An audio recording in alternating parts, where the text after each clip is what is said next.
Welcome back, everybody. This is how it began. Slight flurry of snow. It was pretty. It was nice. It was slippery. And it was cold. But it was no big deal. I mean, the roads didn't even have sticking snow. And then a little bit later, it came down some more. Didn't think much about it. It was just, some snowflakes. It was like Christmas Eve. So by late afternoon, this is what we had. Maybe 2 inches of snow. Not much on the road. Not much that looks like it's going to stick. I expected it all to melt away and be gone by tomorrow. So I decided to cook up a few frozen taquitos, have a few cups of coffee, and watch some YouTube videos. And after a few hours of YouTube videos, I decided to call it a night and shut the power off. The next day. On today's episode of How Fucked Up Is Fucked Up. That's fucked up. Yeah, well, apparently overnight it seems as if we had about 2 feet of snow. And in Southern California, 28 degrees is damn cold. These trees are just cloaked with snow. Laden down. Look at the rail. It has about a foot of snow on it. Talk about snow blindness. You can hardly see. And down here is the SRAM tractor. It's almost buried.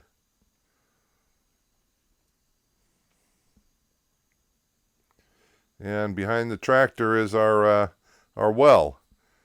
And I dumped some cherry flavoring in there, and we now have the world's largest cherry slushy machine.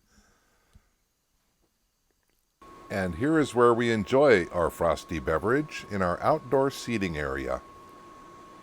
You probably don't want to sit in these chairs. Anyhow, we had to clean off one of these quads and outfit it for some travel. We're going to take a quad and we're going to take a 4-wheel drive Toyota down the road, see if we can get out. At the time of releasing this video, we've been snowed in here now for 12 days. Here we are chaining up the Toyota. We put chains on all 4 wheels since it is 4-wheel drive, and we will need the traction. So here we are chained up and ready to go. And we're off in a cloud of buttermilk. This is sped up. As you can see down in the corner, it indicates the speed. We averaged 2-3 miles per hour. Like I said, this is sped up. The entire journey took us about 2 hours. And that was to get down to a point where we had to turn around and come back because it just got too scary. So there's a lot of backing up and going forward and plowing the snow. You'll see this frequently. This is what happens when you lose traction in snow. You can't go forward anymore, so you back up and get a run at it. Works out pretty good, but it is a lot of shifting forward and reverse. There's Sadie the snow dog.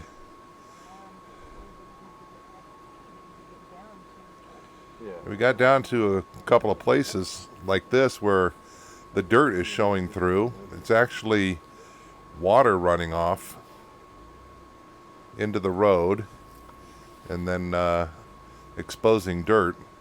I wish it would do this all the way down, but it doesn't. Nature is funny and fickle that way.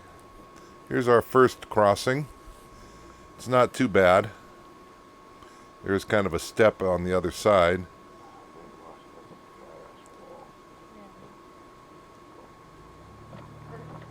Dana forged through it.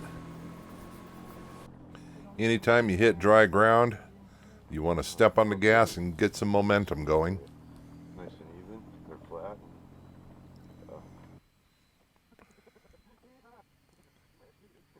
So we're actually making pretty good headway here. This is kind of an open area, flat, so we're able to roll through. Now I'm following up on the quad, and Dana's driving the Toyota. Now, just so I can get a little bit more traction, I'm driving with two of the quad wheels in the track that Dana's leaving, and I'm compressing the snow down the center of the road. That'll give him clearance on the way up for his differential, because right now he's dragging his rear axle through the snow. And here we decided to scope out the next corner. It's on an off camber, so we want to make sure we don't slide off the road.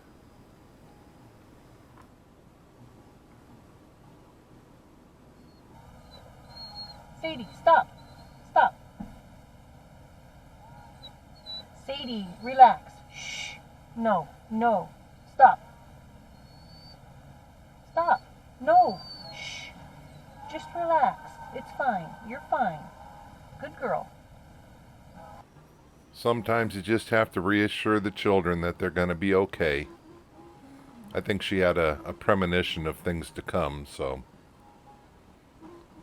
Anyhow, we scoped out the next corner, and we kind of trampled a place for Dana to put a front It wheel. looks pretty packed. You guys aren't sinking Try in and keep for all them this. on track. Not so much. So let's see how that works out. No.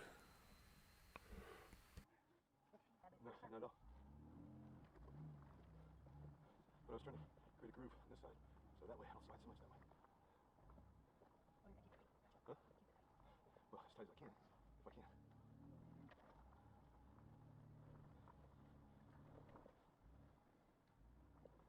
You can see another set of footprints down the road. It's actually Robert. He had hiked down the road for a ways the day before to scope things out. Here's another place where there's water running down the road, cutting it down to the dirt, making it a nice easy trip.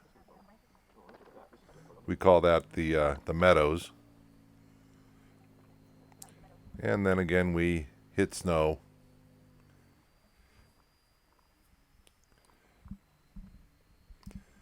Now we're on a downhill run. Should be pretty easy.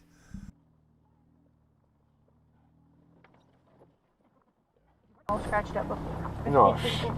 Now you'll look like you've been. Are you kidding? Who was it I was talking to? And they were like worried about scratching. I'm like, dude, look at the fucking quarter panels. I got desert stripes. I got forest stripes. I got stripes. I didn't build this to be pretty. And if it keeps looking fairly good for a bit, let's see, there it is. Okay. And okay, here's the up down. Now here's a crossing that gives us a bit concerned. This area through here is usually pretty washed out. There's usually a big dip here, a big rut crossing the road. But, we're going to have to get out with shovels and knock the edges down. I'm not too concerned about Dana being able to make it. I'm just concerned about the snow catching the underside of the car and hanging it up, you know, high siding it and lifting the wheels off the ground. So we'll just knock the snow down and get rolling.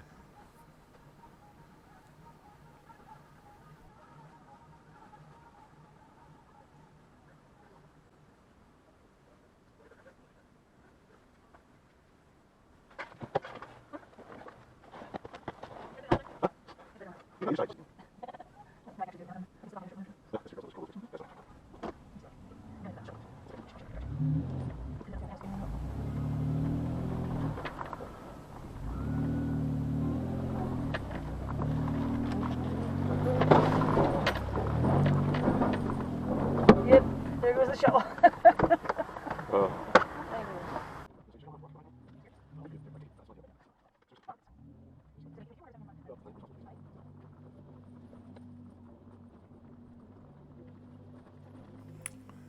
Now here we've hit a bit of a hill with some deep snow on it. It's interesting, there's patches of deep snow and then there's patches where it's not deep. I guess that's just where the snow has blown up against the mountain and settled. So this is going to take a few times of backing up and ramming forward. As a matter of fact, here we even had to get out and shovel some of the snow out of the way. It was just packing up against the front of the tires.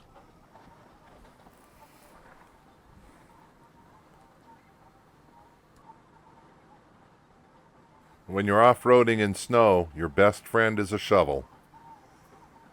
As you see up here, there's not a lot of trees or rocks to hook to for a winch. So it's either ram through it or shovel it out of the way.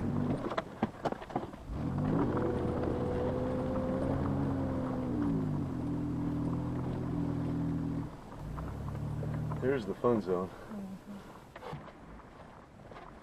Now here I've taken the lead. You can see my tracks. This is a downhill slope, and the cliff that you see off to the right is about 1,200 feet down. It's a big ass drop. If you go down there, it's gonna hurt. And this is where I made it, down to this turn. And it gets steeper from here, but I was sliding so much, and now I'm stuck. So You can't- we decided to call it a day and head on back. Okay. If we can get that. We'll try in a couple of days to get out. Now here I'm trying to get the quad maneuvered around so I can get behind Dana so he can tow me, because there's no way this thing wants to go up this hill. And I have to get off the quad so that the tires will float up on the snow so I can maneuver the quad around the front end of Dana's vehicle. There we go, dude. With me sitting on the quad, it will only go in the tracks that were already there. And as soon as I hit any snow going up these hills, the tires just start spinning. I really should have had some paddle tires or some chains or something on here. But of course, hindsight is Right, so hopefully it'll continue. something or other.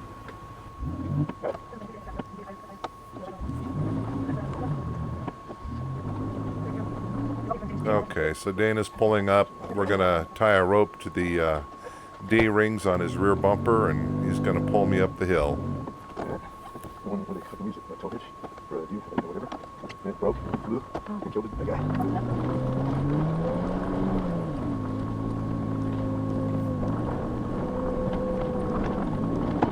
Now, I gotta let you know right now, it's not me being fat on a quad that's giving him problems getting up the hill. No, it's just the snow.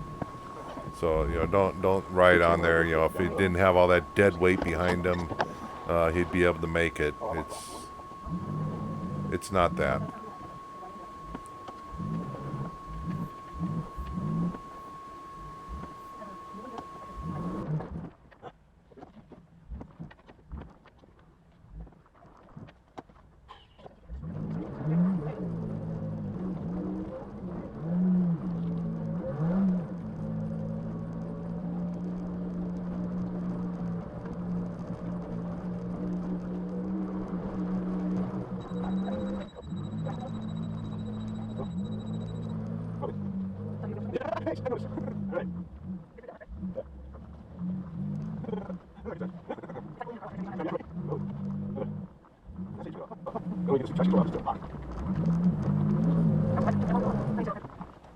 All right, we stopped so I can untie from his bumper so he can continue on.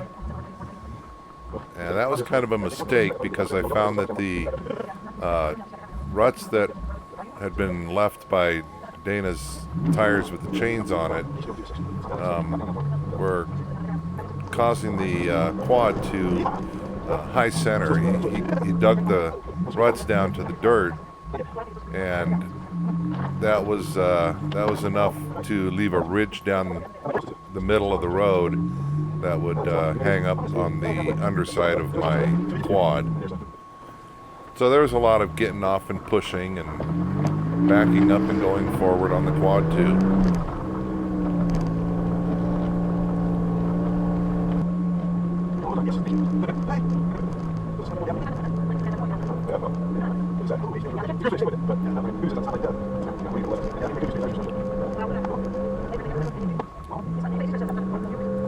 making pretty good progress here.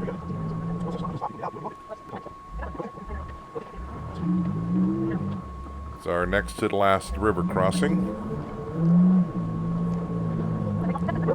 And this is one of the off-camber turns that we have to make. It's not much of a turn, it's just that the ground underneath there slopes. And he's hitting a icy patch or a slippery patch, and it just keeps drifting off to the left. And there's a ditch there, which does not help.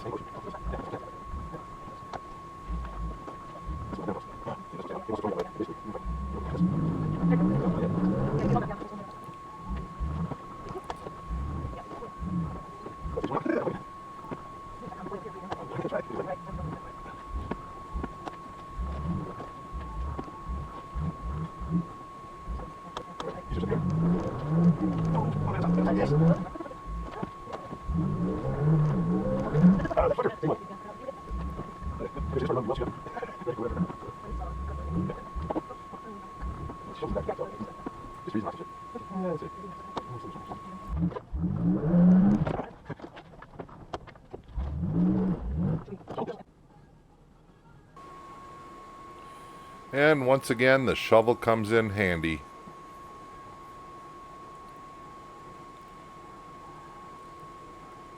You know, when you get in deep snow or on ice, gravity becomes a bitch. The slightest slope in the road will pull you in.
Just when you think you had it,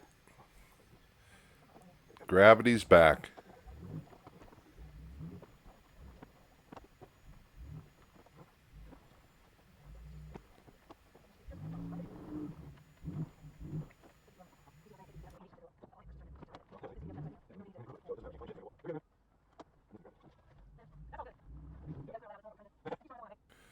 Well, our shoveling expert, Robert, is back. He's the one that dug out most of the Manzanita and the Monte Cristo. He and a guy named Tim. So if anybody knows how to use a shovel, it's going to be Robert. I have no doubts that Robert's going to be able to get Dana through here.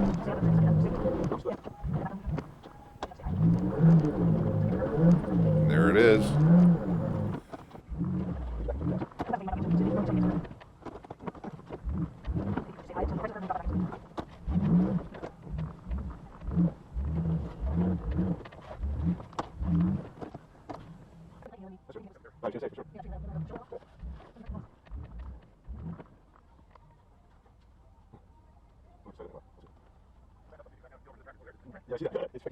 At this point, it's almost better just to dig all the way down to the dirt and cut yourself some new tracks.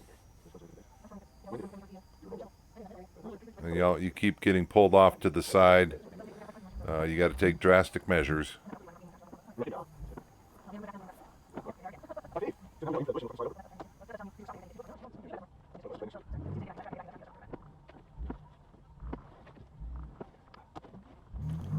Well, I don't know what happened to the rest of the footage from that fiasco, but that was his last shot and he made it through. So now we're just plowing through the last bit of snow to get back to camp.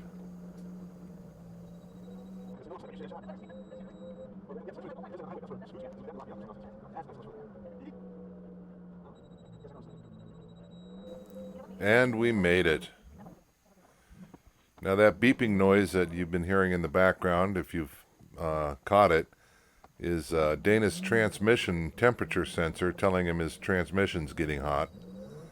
So he pulled up and parked it here just for a while, let it cool down. But we are back in camp.